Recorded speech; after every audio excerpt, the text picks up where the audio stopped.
తెలంగాణ రాష్ట్రం నుంచి అన్ని జిల్లాల నుంచి వచ్చిన ప్రతినిధులందరికీ కూడా నేను మనస్ఫూర్తిగా శిరస్సు వంచి జైభీం తెలుపుతా ఉన్న సోదరులారా. ఎందుకంటే ఈరోజు ఆదివారం మళ్ళీ హైదరాబాద్లో కానీ మన సిటీలలో పల్లెటూళ్ళలో కూడా బోనాల పండుగ అనేది చేస్తున్నారు.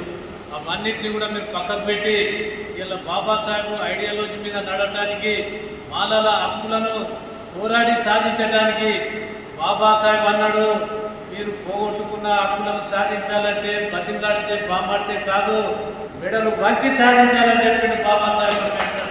అందుకొరకే మీరు వచ్చిందానికి మీ అందరికీ నేను పాదాభివందనం చేస్తున్నా ఈ సందర్భంలో సోదరులు. అదేవిధంగా మన ఇవాళ ముఖ్యంగా 4 డిమాండ్స్ తెలంగాణ ప్రభుత్వంతో మన పోరాటం ఎవరితోనో కాదు. మీరు మనం ఎవరి గురించి కూడా మనం మాట్లాడద్దు, విమర్శించుకోవద్దు. This is the struggle against Telangana government only and central government. ఎందుకంటే ఈ రెండు వేరే వేరే పార్టీలు అయినా కూడా ఈ రెండు మన మాలల మీద కుట్రమాన్ని మనలను భూస్థాపితం చేయాలా, అసలు మాలల కులం అనేది లేకుండా చేద్దామనే ఒక కక్ష కట్టుకొని ఉన్నట్టు మనకు అనిపిస్తుంది. ఎందుకంటే గత 1వ తారీఖు ఆగస్టు నెల 1వ తారీఖు నుంచి మనం ఈ రాష్ట్రంలో కానీ దేశంలో కానీ పరిస్థితులను చూసినట్లయితే ప్రతిరోజు కూడా ఈ దేశంలో అనేక కులాల పేరు మీద మనం తెలంగాణలో మాలలు, మహారాష్ట్రలో మహాసులు, పులియాలు, ఓలియాసు కానీ రకరకాలుగా ఉన్నారు. ఆయా రాష్ట్రాలలో కూడా మన జాతుల మీద దాడులు జరుగుతున్నాయి. రాజకీయంగా, ఆర్థికంగా, విజ్ఞానపరంగా మనలను అనగదొక్కాలని చూస్తున్నటువంటి కుట్ర రాష్ట్ర కేంద్ర ప్రభుత్వాలు అవలంబిస్తున్నాయని మనం అనుకుంటున్నాం. అది మనం ఏంటంటే మన ముఖ్యమంత్రి గారికి ఈ సభ ద్వారా ఒక సందేశం, ఒక విజ్ఞప్తి చేయదలుచుకున్నాం. This is the first time because we are requesting. Otherwise next program we will be demand to the government of either Telangana or central government, whoever it may be. డిమాండ్లతో నష్టం మేమని చెప్తా ఉన్నా. మొట్టమొదటిగా మేము రిక్వెస్ట్ చేసేది ఏంటంటే, మీరు కేంద్ర ప్రభుత్వం కనుసన్నలతోనే ఆగస్టు 1వ తారీఖు 2024 సుప్రీంకోర్టు ఒక గైడ్లైన్స్ ఇచ్చింది. రాష్ట్ర ప్రభుత్వాలు ఎంపీరికల్ డాటా, ఆయా రాష్ట్రాల ఎంపీరికల్ డాటా జనాభా ప్రాతిపదికంగా మీరు అక్కడ ఎస్సీలను వర్గీకరణ కావాలని వాళ్ళని కోరుకుంటే ఎవరైనా కానీ మీరు వర్గీకరించుకోవచ్చు అని చెప్పి వాళ్ళకు ఒక గైడ్లైన్స్ ఇవ్వడం జరిగింది. అది మీ అందరికీ తెలుసు. దీని మీద అప్పటి నుంచి మనం అనేక ఉద్యమాలు చేసినాం. భారత్ బంద్ అండ్ అసెంబ్లీ ముట్టడి అనేక ఉద్యమాలు చేసినాము. మనము అరెస్ట్ కూడా అయిపోయినాము. అయితే అవన్నీ చేసినా కూడా ఇవన్నీ పక్కకు పెట్టి ఎన్నికతో సమానమని పడేసిండు ఈ రాష్ట్ర ముఖ్యమంత్రి రేవంత్ రెడ్డి గారు.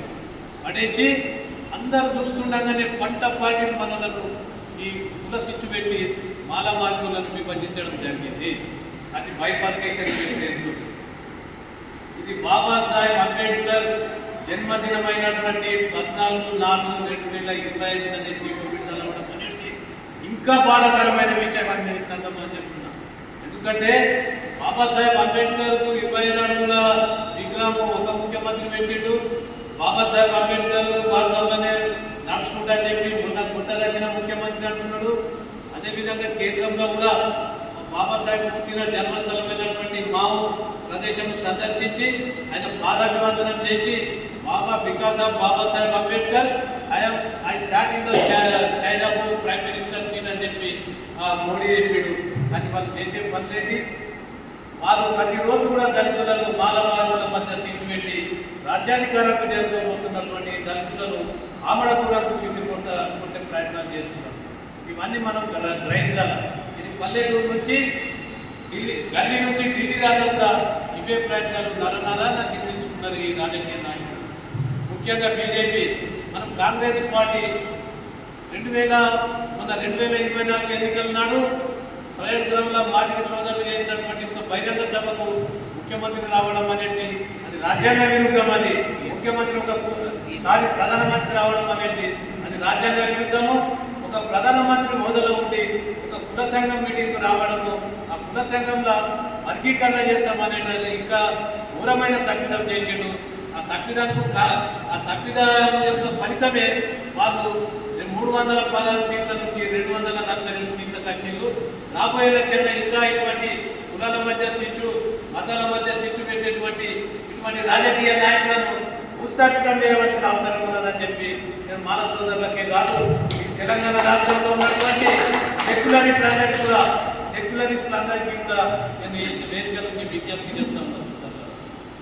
ఆగస్టు 1వ తారీఖు నాడు ఎంపీరికల్ డాటా ప్రకారము మీరు క్లాసిఫికేషన్ చేసుకోవచ్చు, అది కూడా అక్కడ అత్యవసరంగా అనుకుంటేనే చేసుకోవచ్చు అని చెప్పిన సుప్రీంకోర్టు గైడ్ లైన్స్ కూడా పక్కకు పెట్టి ఒక ఏకసభ్య కమిషన్ షమీర్ అఖ్తర్ నాయకత్వంలో ఒక కమిటీ పెట్టి ఏం చేసిండు, షమీర్ అఖ్తర్ ఏ జిల్లాకు పోయిండు, కేవలము ఈ మెయిన్గా ఎస్సీలలో ఉన్న 2 కులాలు ఉన్నాయి, మాల మార్గాలు.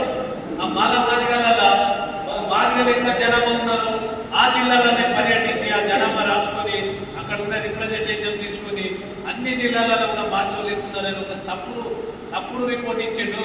ఆ రిపోర్టును వెంటనే ఆనాడు బాబాసాహెబ్ అంబేద్కర్ దాన్ని ఏమంటారు మను రాజ్యాంగం ఎలా కాలబెట్టిండో ఇలా షమీర్ అఖ్తర్ రిపోర్ట్లు కూడా మనం అదే దానికి గుణపడని చెప్పాలని నేను సందర్భంగా చెప్తున్నాం.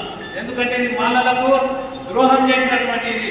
మాలలో రాజకీయ పదవులలో కూడా అనేక మాదిగల కంటే తక్కువ ఉన్నారు, ఎంపీటీసీలు కానీ సర్పంచులు కానీ ఇంకా ఏమైనా కూడా వీళ్ళంతా మాదిగల కంటే మనం తక్కువ ఉన్నాము. ఉద్యోగాలు కూడా వాళ్ళు మనము ఈక్వల్గా ఉన్నాము. ఇవన్నీ మనము ఈ ప్రభుత్వకు తప్పుడు రిపోర్ట్ ఇచ్చి ఆయన ఈ కమిటీ నుంచి మన హక్కుల చైర్మన్గా పదవి